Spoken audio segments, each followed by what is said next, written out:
Seja muito bem-vindo à Escola Bíblica Online. Nós adotamos a revista Compromisso da Convicção Editora, uma revista do adulto cristão destinado às igrejas batistas da Convenção Batista Brasileira. Seja muito bem-vindo à primeira lição do trimestre e, neste caso, é o terceiro trimestre do ano de 2023. Fica aqui o nosso registro, mas também a nossa gratidão a Deus, porque até aqui o Senhor nos ajudou. Nós vamos falar, nesse trimestre, sobre as doutrinas essenciais, doutrinas básicas, não apenas dos batistas, mas dos crentes em Jesus, que encontram-se respaldadas nas Escrituras Sagradas. E por falar em Escrituras Sagradas, eis o nosso primeiro assunto. Vamos fazer o destaque aqui e observe que nós temos aqui, então, as Escrituras Sagradas. Pois bem, quando a gente vai para o texto bíblico e é necessário que a gente venha se reportar à palavra de Deus, no Salmo 119, no versículo 89, pois este é o nosso texto áureo. Esta é o que nós aprendemos com a palavra de Deus.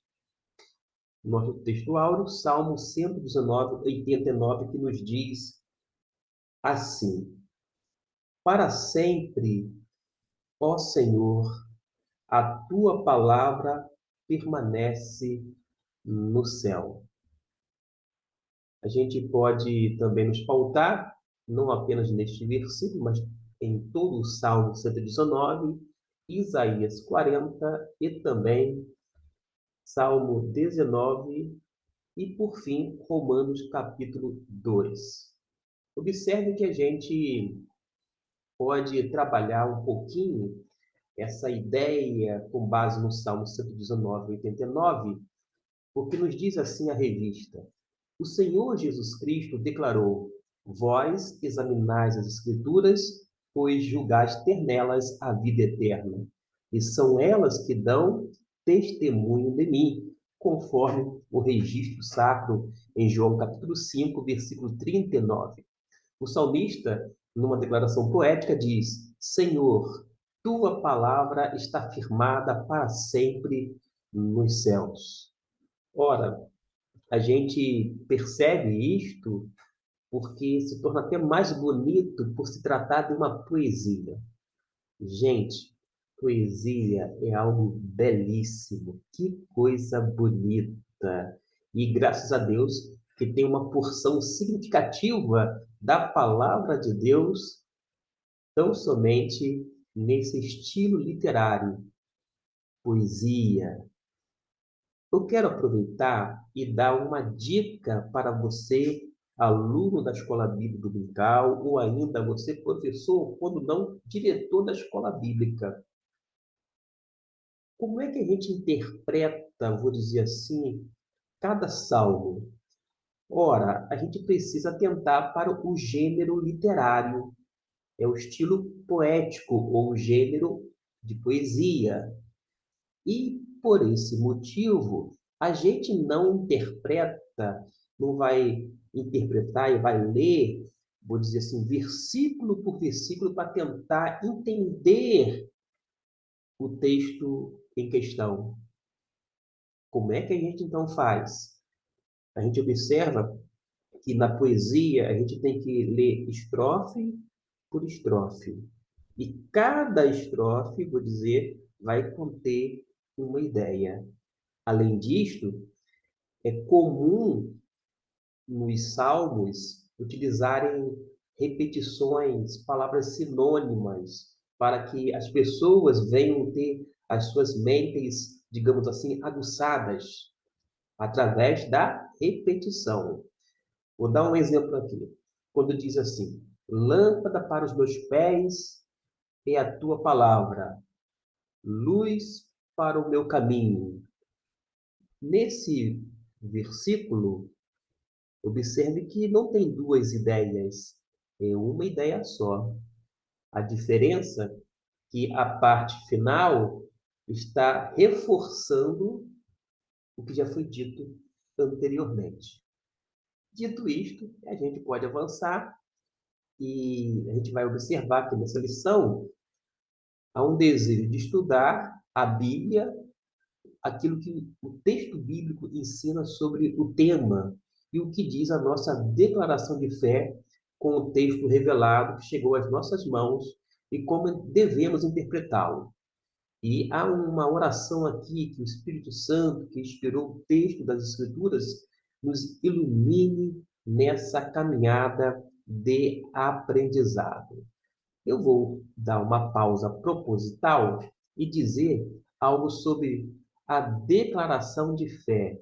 Quando fala declaração de fé, está se referindo à nossa declaração doutrinária da Convenção Batista Brasileira. O que eu tenho a dizer sobre esta declaração de fé, que é um documento muito bem feito, por sinal, que eu, cá entre nós, concordo plenamente, mas que deve ser lembrado sempre de que se trata de um documento indicativo. A Declaração Doutrinária da Convenção Batista Brasileira é um documento indicativo, indica aquilo que nós cremos como batistas debaixo desse guarda-chuva chamado Convenção Batista Brasileira. Mas não é um documento normativo, porque normativo somente as Escrituras Sagradas. Feito esta distinção, a gente pode avançar na lição. O Salmo 119 é uma literatura de sabedoria, um estilo poético, sobre a lei do Senhor, a sua revelação escrita. Eu faço uma pausa aqui de uma forma proposital, vou me ater na expressão lei do Senhor. A lei, em hebraico, significa Torá. Torá, vou dizer assim, tem duas ideias. A primeira ideia, vou dizer, é que ela é uma instrução, é muito mais do que um ensino, é uma instrução espiritual. A lei do Senhor é isto. Guardou na sua mente e no seu coração? A lei de Deus é a instrução espiritual vinda dos altos céus para nós homens. Esta é a ideia primária. Lei, Torá, logo, instrução. Mas uma ideia secundária, mas que caminha junto, é de direção. Porque através da instrução divina, que é a lei de Deus, a pessoa tem direção. Ela pode caminhar perfeitamente, sem tropeço, sem atropelos, porque é um guia seguro. E a lei do Senhor nada mais é do que uma revelação escrita. É mencionado aqui o autor e diz que pode-se dividir o texto já mencionado, que é esse Salmo de número 119, em algumas partes. Por exemplo, a palavra de Deus, um poder interior, que vai do versículo 1 até o 16. Do versículo 17 até o 32, oração pedindo entendimento. Do versículo 33 ao 48, amor pelos mandamentos divinos. Do versículo 49 até o 64, do mesmo Salmo 119, confortado pelos juízos divinos. 65 até o 80, tirando proveito da aflição. Versículo 81 até o 96, a palavra que permanece. Eis agora aquela citação, lâmpada para os meus pés é a tua palavra, um texto clássico por todos nós conhecidos. Versículo 97 até o 112. Do versículo 113 até o 128, já é tempo, Senhor, para intervires. Do versículo 129 até o 144, por que amar a palavra de Deus? Do versículo 145 até o 160, a alegria da comunhão com Deus. E agora o Senhor inspira louvor contínuo, do versículo 161 até o 176. A palavra de Deus, ela é muito importante, porque lá no Salmo 119, logo no início, vai dizer assim: bem-aventurados os que trilham caminhos retos e andam na lei do Senhor. Esses caminhos retos são caminhos de integridades.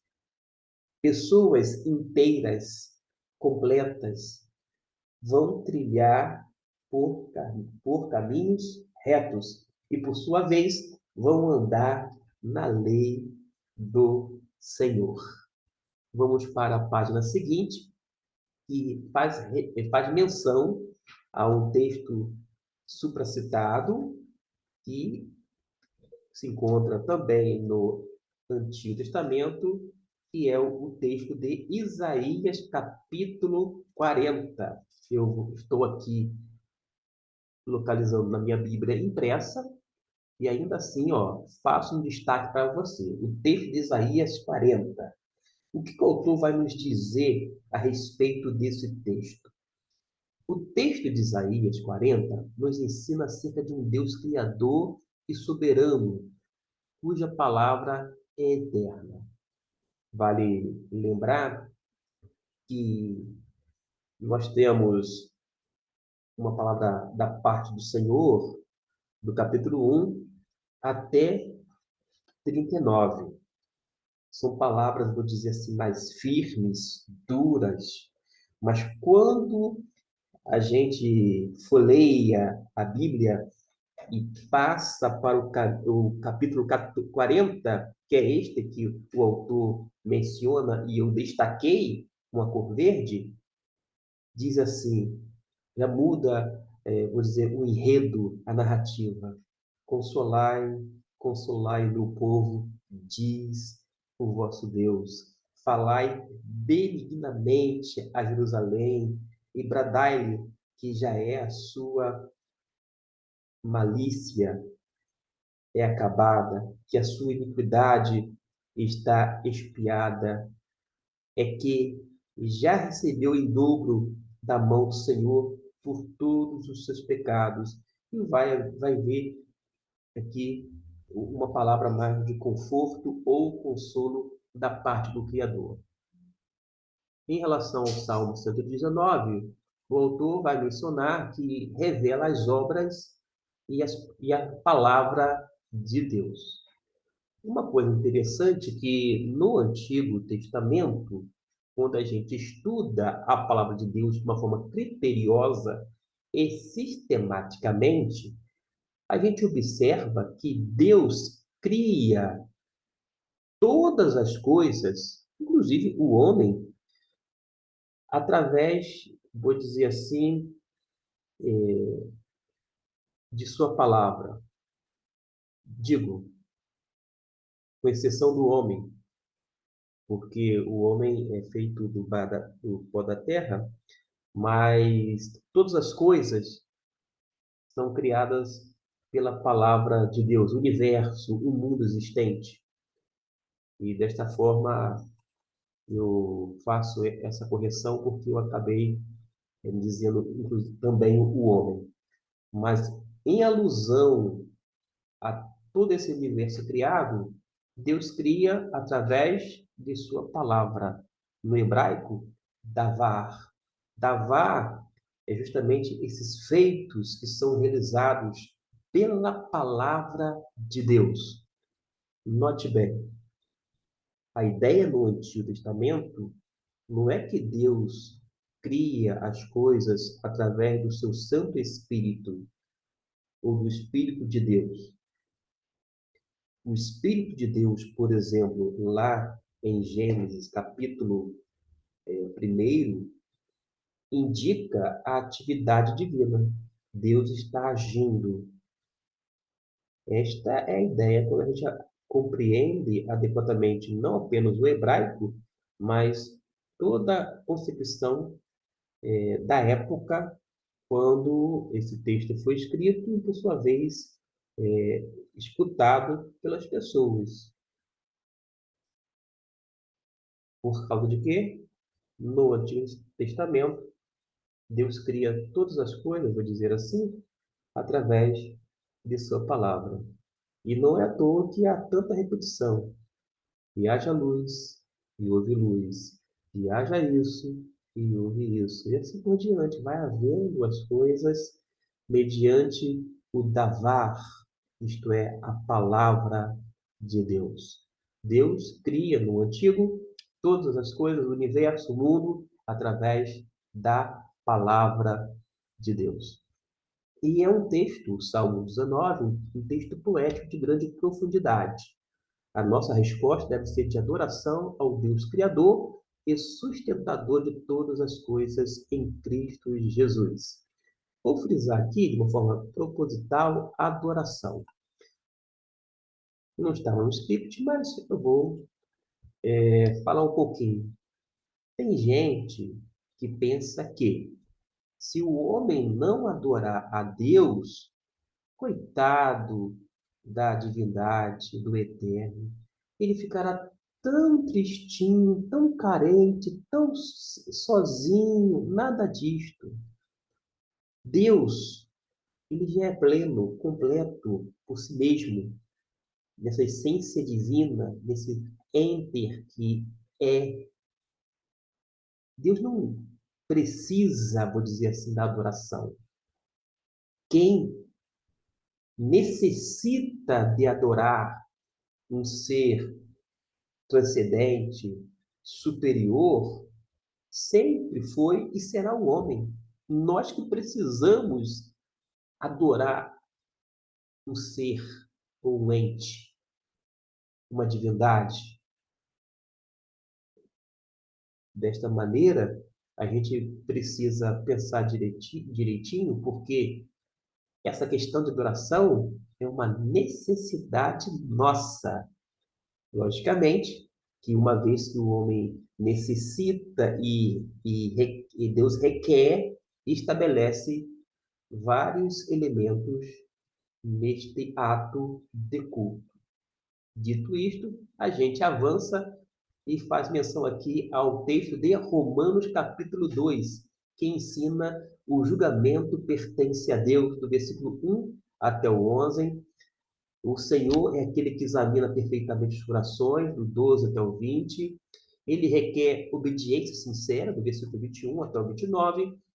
E diante da palavra de Deus, os homens são indesculpáveis, conforme o versículo 1 até o 3.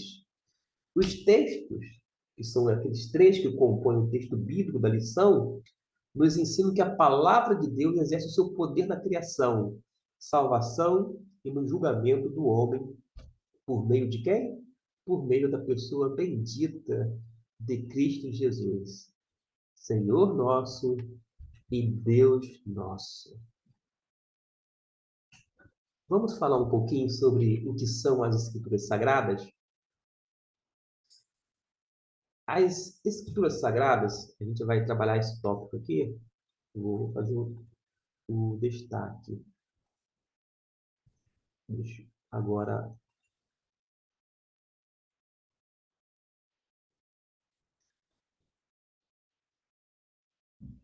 agora sim, o que são as Escrituras Sagradas? As Escrituras Sagradas são a palavra de Deus em linguagem humana, nossa regra de fé e prática. São o registro da revelação que Deus fez de si mesmo aos homens. Vou dar uma pausa aqui. A Bíblia, como palavra de Deus, revela quem? Revela o eterno, isto é, Deus. Desta maneira, a gente não tem que depositar a nossa fé na Bíblia ou nas Escrituras Sagradas. Não é fé na Bíblia. Permita-me contar uma historieta. Eu estava morando, na época, no estado de São Paulo, e num grupo de pessoas cristãs, comentei sobre o apreço que eu tenho e que tinha até então pela palavra de Deus. Naquele grupo, a pessoa disse assim: Gustavo, a gente não tem que ter apreço pela palavra de Deus, nós temos que ter fé na palavra. Eu disse: não, não é nada disso, não. A gente não deposita fé nas Escrituras. A gente deposita fé em quem a Bíblia revela. E eu pergunto: as Escrituras dão testemunho de quem? Você está respondendo certamente agora: de Deus. A Bíblia revela quem? Deus. Ora, é em Deus que nós depositamos a nossa fé. É no Criador, no sustentador, não nas Escrituras. Dito isto, cremos piamente na palavra de Deus como nossa única regra de fé e conduta.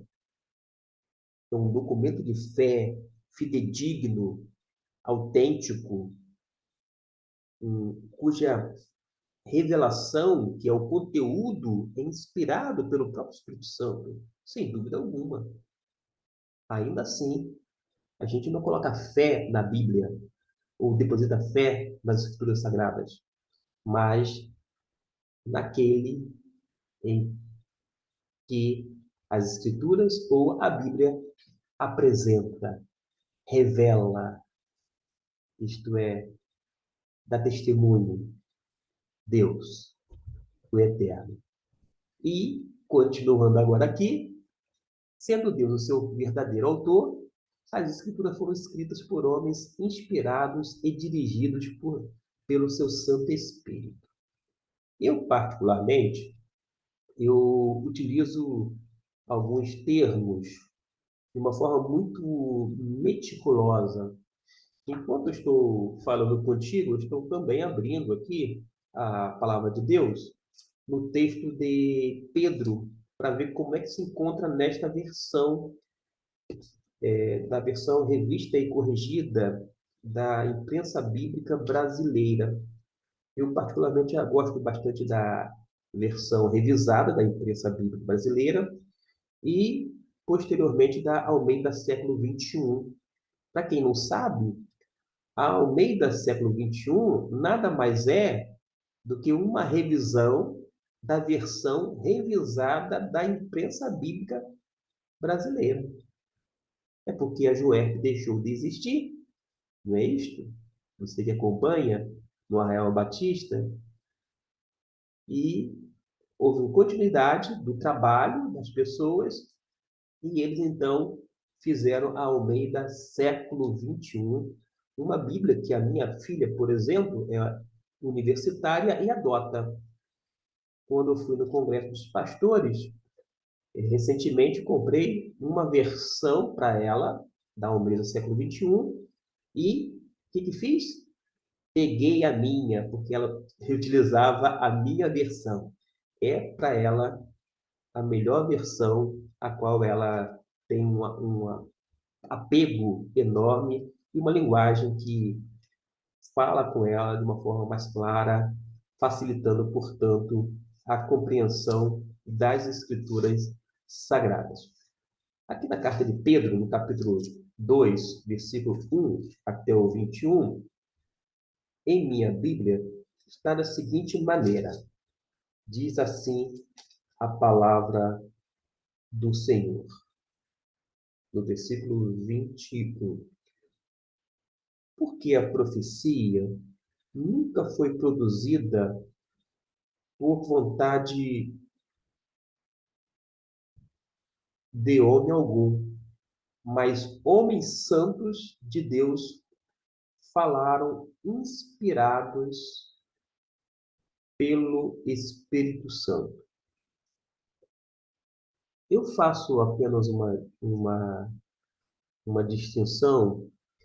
A minha compreensão, e não pense que eu estou inventando algo, mas é que eu entendo que os homens da parte de Deus foram nada mais, nada menos movidos, isto é, dirigidos, conforme está aqui, ó, dirigidos pelo Espírito Santo. Vou até deixar aqui o destaque. Eles foram o quê? Dirigidos, movidos, conduzidos. Esta é a ideia que nós temos na Bíblia Sagrada a partir da língua grega. Acredite em mim. A gente faz algumas análises no grego e a gente tem essa constatação. Então, vamos por parte. Os homens, eles foram o quê? Conduzidos, dirigidos, movidos por quem?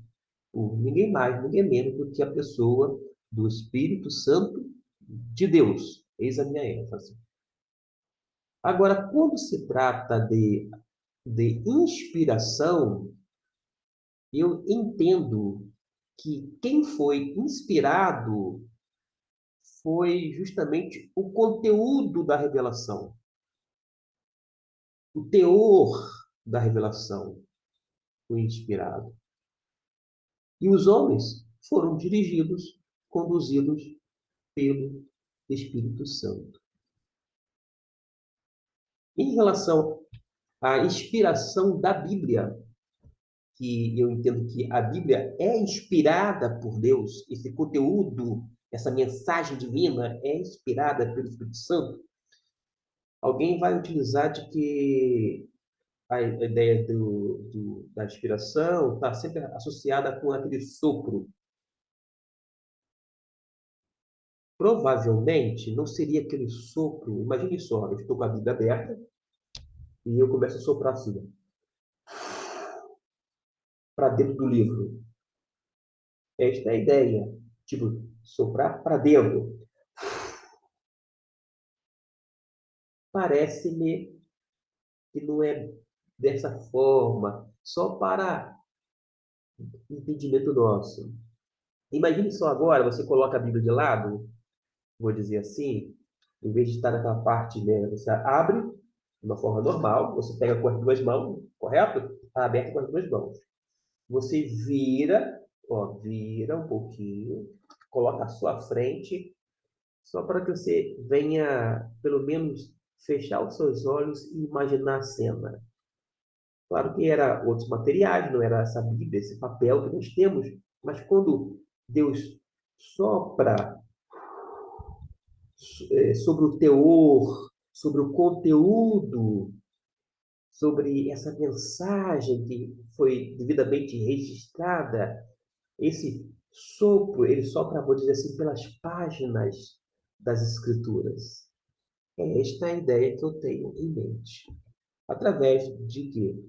De leitura, meditação, de estudo, de pesquisa.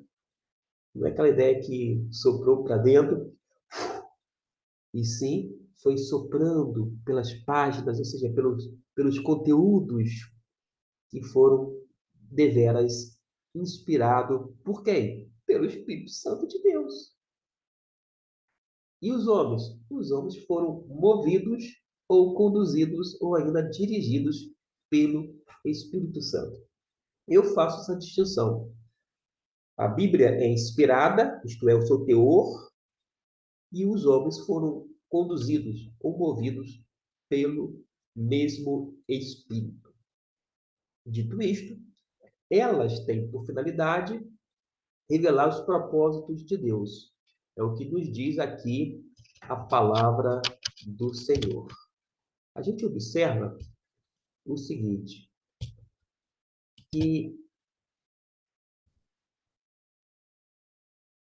o autor fala que revelar os propósitos de Deus e levar os pecadores à salvação, edificar os crentes e promover a glória de Deus. A Bíblia, ou a palavra de Deus, ela promove o quê? A glória de Deus, a salvação dos pecadores, a edificação dos crentes. Não, não tem nada a ver com essa confusão existente no cenário religioso. Meu Deus, eu fico, vez ou outra, de boca aberta, com queixo caído. A que ponto nós chegamos? No verdadeiro sistema religioso, uma espécie de balaio de gato. Quanta confusão! Quanta coisa difusa, confusa, sem nexo, sem amparo, sem ter nenhuma relação com o conteúdo das Escrituras que são a verdade. O conteúdo das Escrituras são a verdade, sem mescla de erro, e por isso é um perfeito tesouro divino. Agora, eu chamo a atenção, porque é uma citação do Salmo 19, versículo 7 até o 9. Você que está acompanhando em tela, independente de estar fazendo uso de um celular, mas você está percebendo que é uma citação bíblica, ou pelo menos está atrelado a um teor bíblico.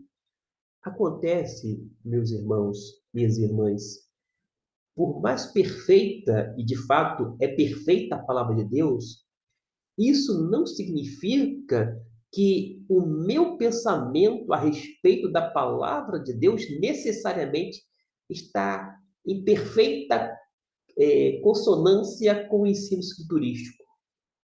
Eu posso, de repente, chegar a uma conclusão teológica e não refletir necessariamente a mensagem divina.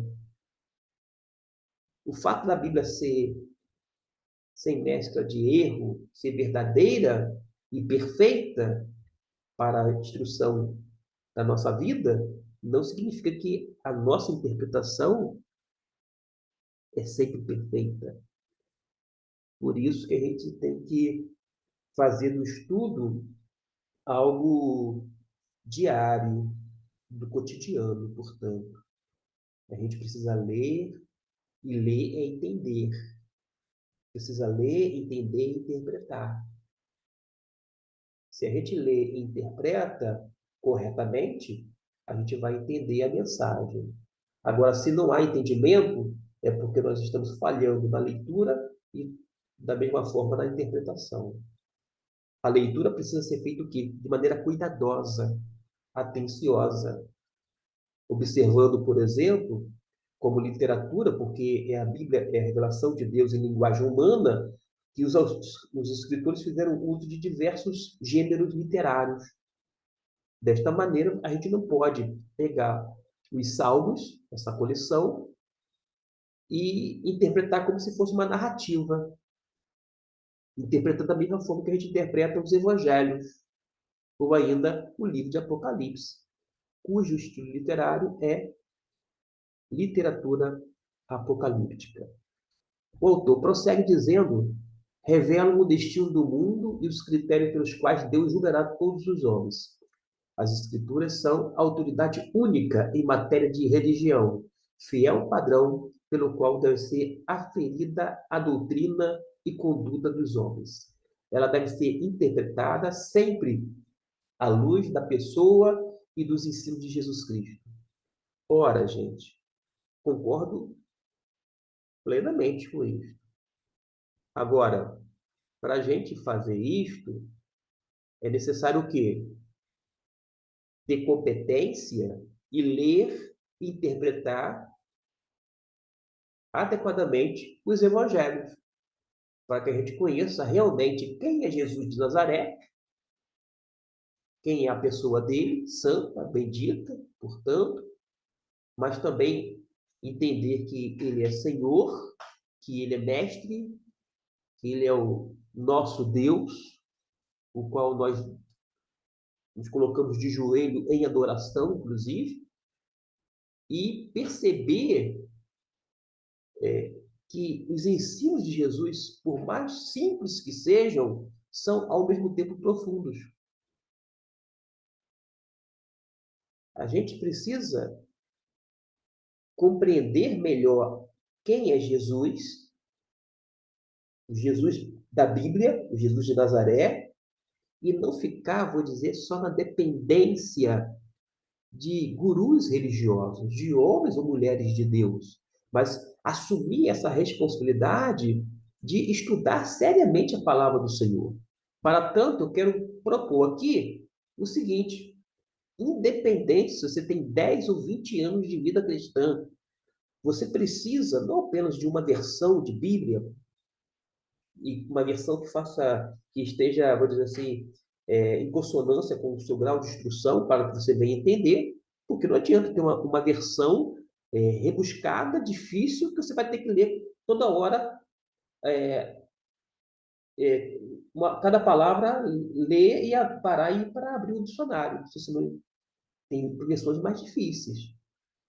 Se você quiser uma versão mais fácil, de repente uma NVI, nova versão internacional, ao meio do século XXI, a versão revisada da imprensa bíblica brasileira, por exemplo, a Bíblia na linguagem de hoje.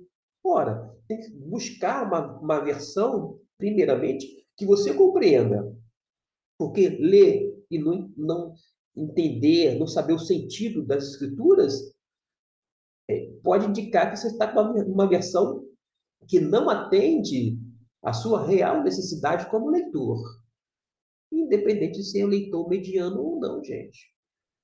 Então, requer uma boa versão. Quando falo boa versão, é uma versão que seja compatível com o seu grau de instrução, tá certo? Você precisa de um dicionário bíblico, por mais que seja conciso, mas ter sempre em mãos um dicionário bíblico, ter um dicionário de língua portuguesa. Aí alguém vai dizer, alto lá, por que que eu devo ter um dicionário de língua portuguesa? Ora, porque se você lê uma palavra na sua língua vernácula, não entende, o que você faz? Você abre o dicionário de língua portuguesa para encontrar o sentido da palavra ou do vocábulo.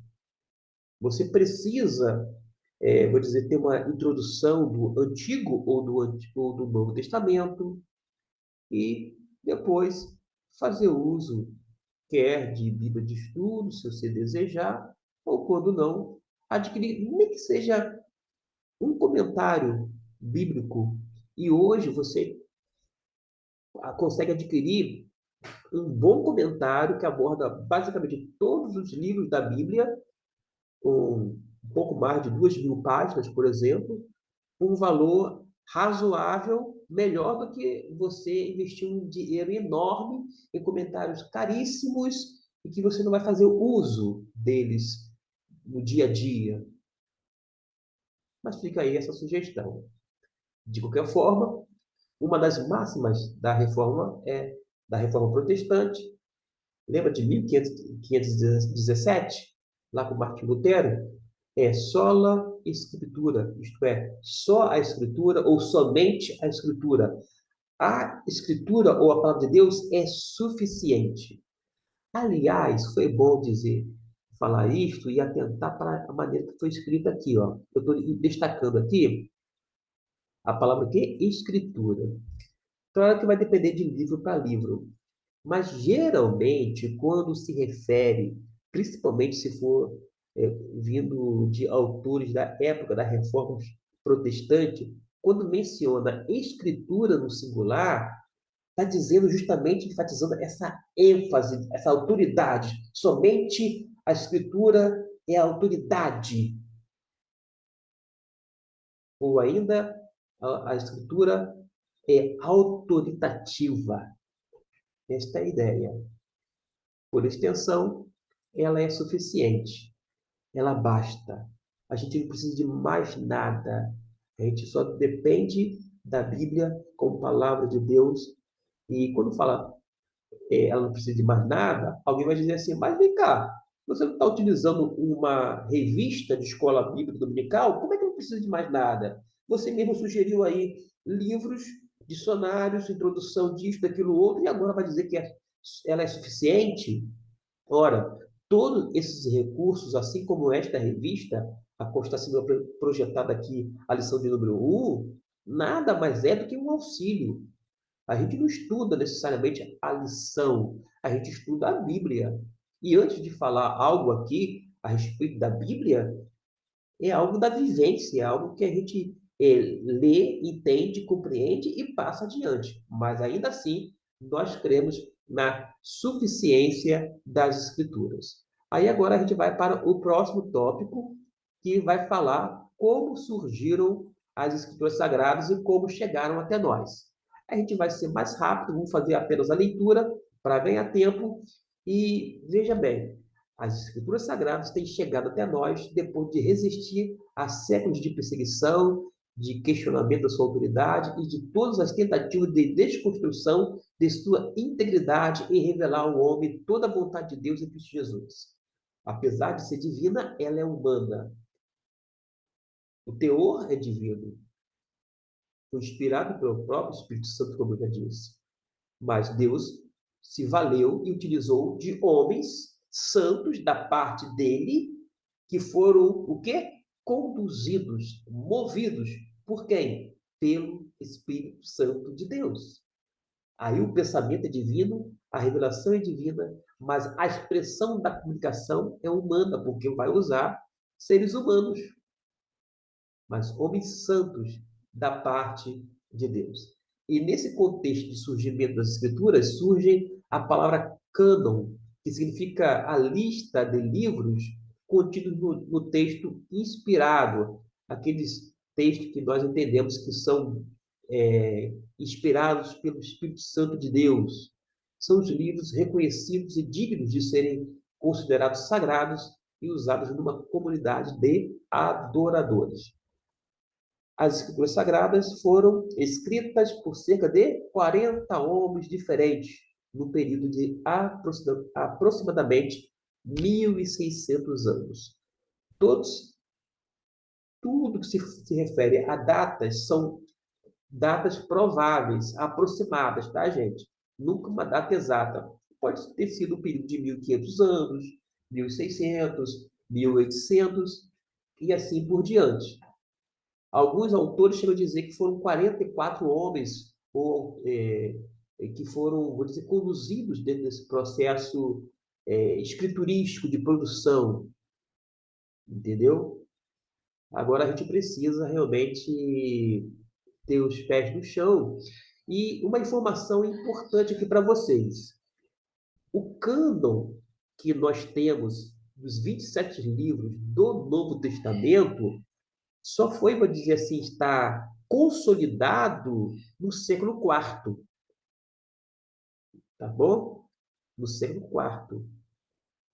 Não foi uma coisa assim que aconteceu no primeiro século, segundo século, terceiro século, mas tão somente no século IV que houve, vou dizer, essa consolidação do cânon como nós conhecemos nos dias atuais, numa referência aos 27 livros do Novo Testamento.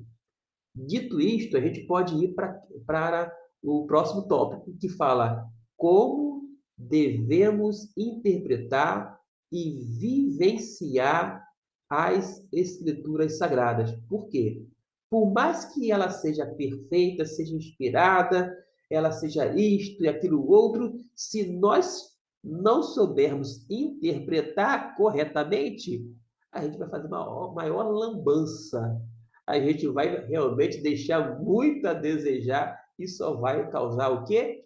Confusão. Mas Deus não é Deus de confusão, senão de paz. Por isso, refresque a sua mente e traga a sua mente até o seu coração.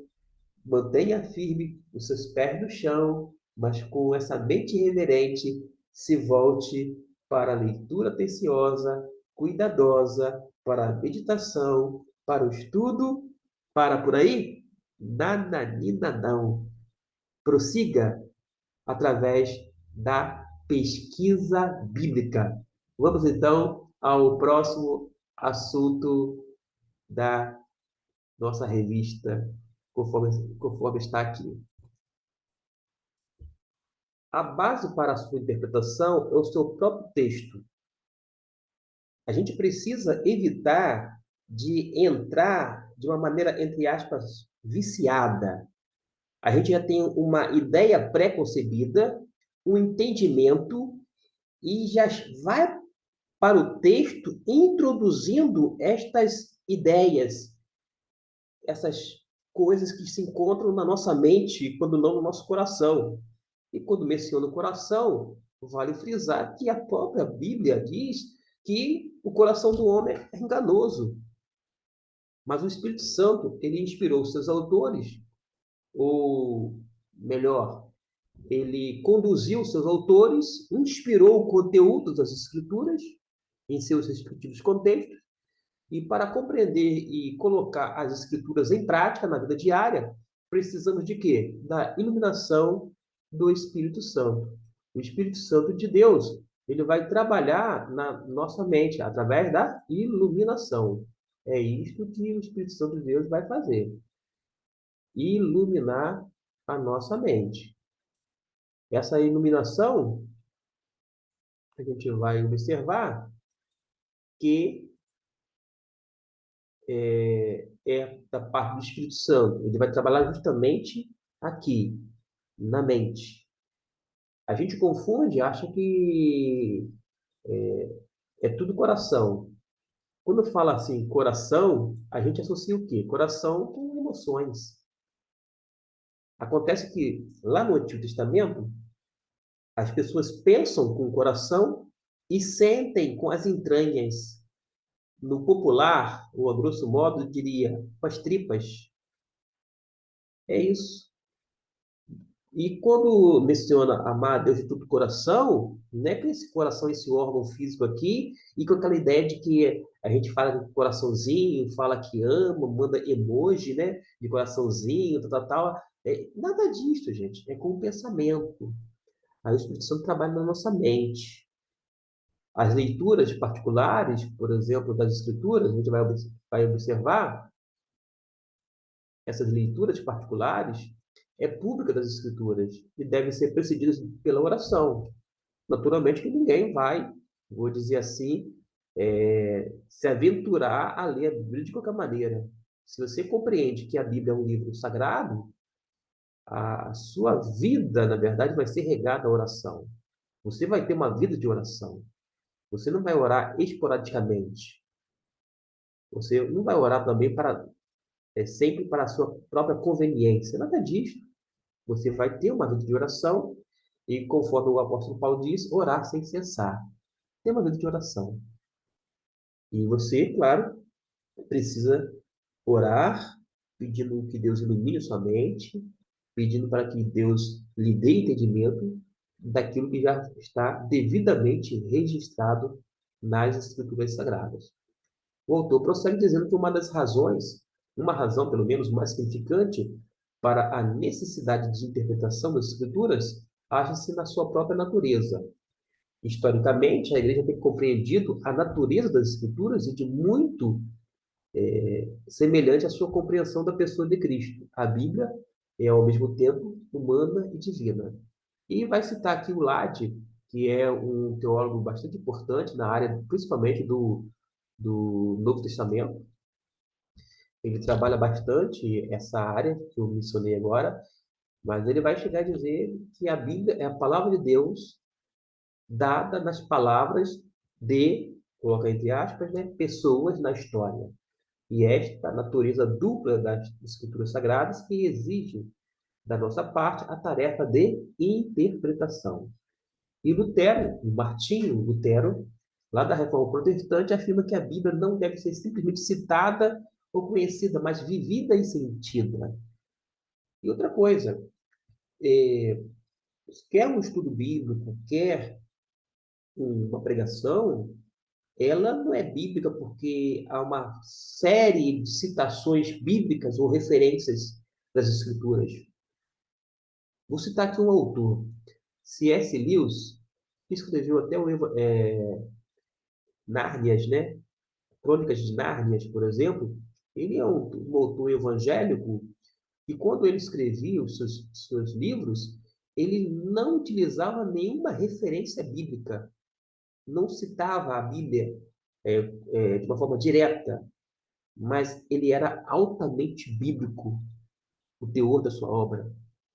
Por sua vez, você encontra pessoas que fazem um monte de citação de versículos bíblicos todos.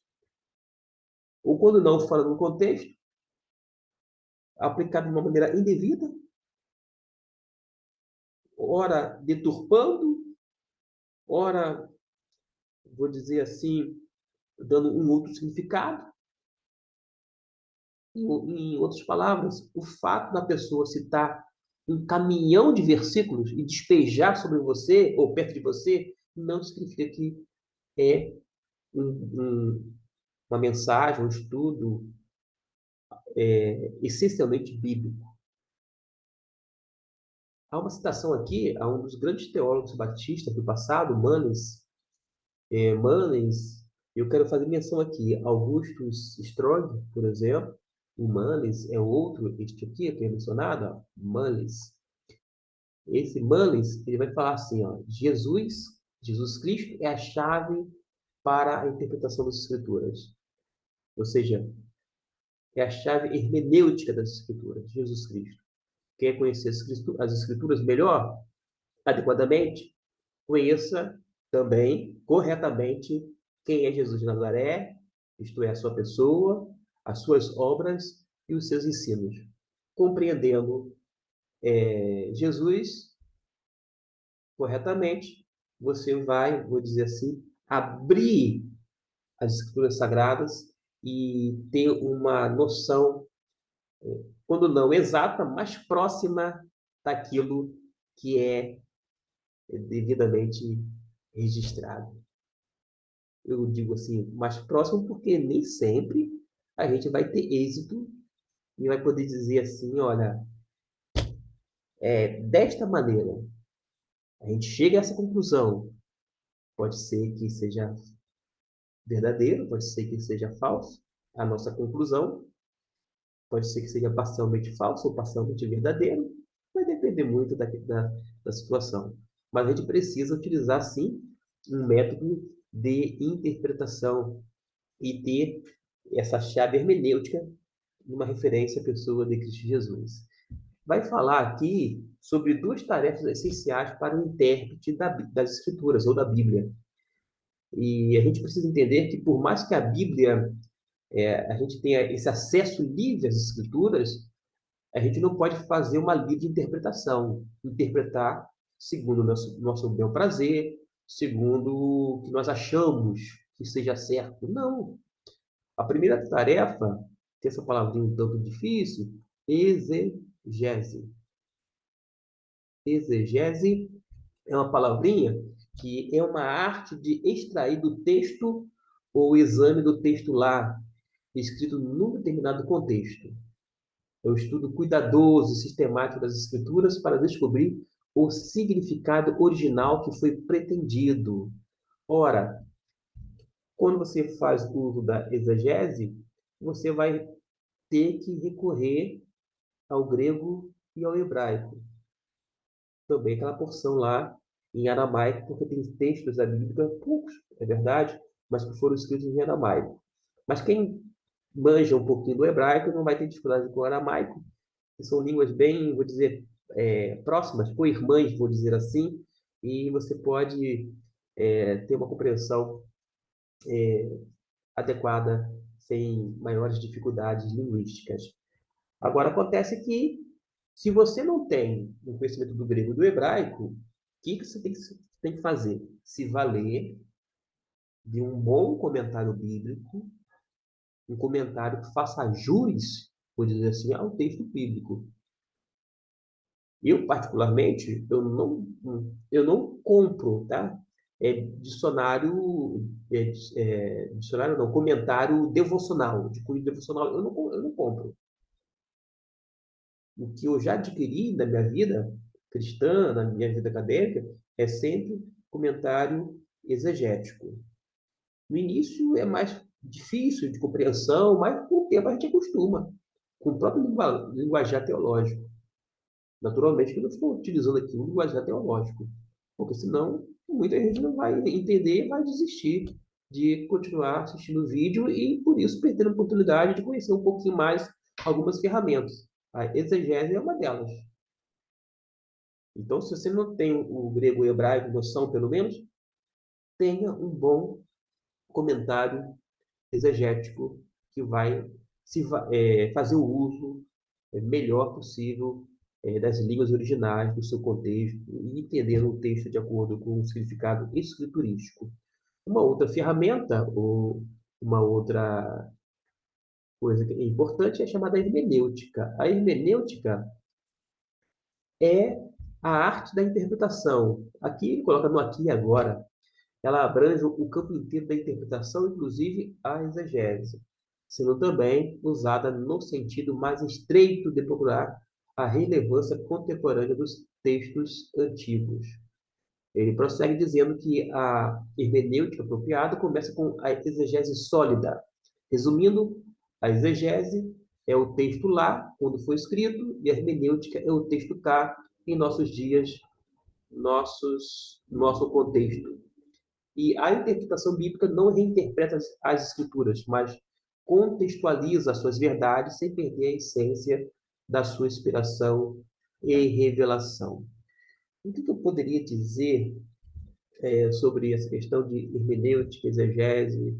Ora, particularmente, eu, Gustavo Luiz, eu sempre estou pregando, estou fazendo os textos bíblicos e tal, né? Eu tenho por hábito de sempre recorrer às línguas originais, tá? É um hábito meu. Eu vou lá, faço a exegese e vou dizer assim, faço meus apontamentos. É algo equivalente como um esboço exegético. Esse esboço exegético eu vou levar para o púlpito? Não. Eu vou levar para a sala de aula da IBD? Também não. Mas é um esboço exegético porque eu tenho que trabalhar a partir das línguas originais.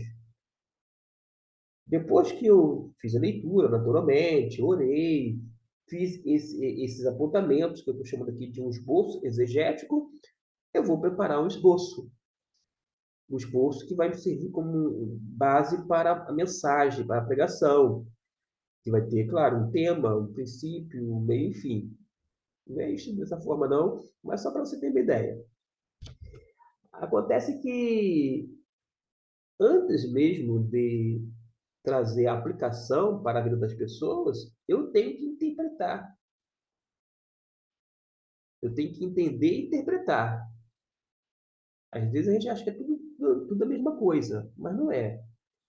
Mas eu quero encorajar você a ser um estudante sério das Escrituras Sagradas.